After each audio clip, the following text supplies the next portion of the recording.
Family, Insta family, आज एक तुम्हाला टिप देते. फ्रीमध्ये घ्यायचे तर घ्या, नाही घ्यायचे तर नका घेऊ. आता काय कंपल्सरी नाही सगळ्यांसाठी, तर घेतलीच पाहिजे. आपलं जे एज असतं 20 ते 25, 25 26पर्यंत, हाच जो टाईम असतो तेव्हा पैसे कमवायचा असतो. पैसे सोर्स ऑफ इन्कम खूप कमी असतात आणि सोर्स ऑफ एक्सपेन्स खूप असतात. जसं की आता माझ्याकडे 50,000 आहे, तर मला उडवायचे आहेत, तर मी पार्टी करीन, इकडे जाईन तिकडे जाईन, हे करेन, कपडे घेईन, नायकीचे शूज घेईन. असे सोर्स ऑफ एक्सपेन्स खूप आहे. सोर्स ऑफ इन्कम किती आहे? फक्त पगार असणार 20,000, त्याच्यामध्ये एक्सपेन्स असणार 30,000.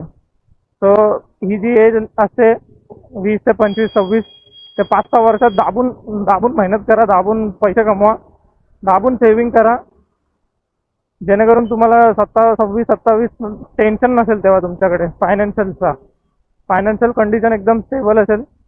हीच एक नॉर्मल टीप आहे जी माझ्या एक्सपिरियन्सवरून सांगतो, मी तर केली नाही.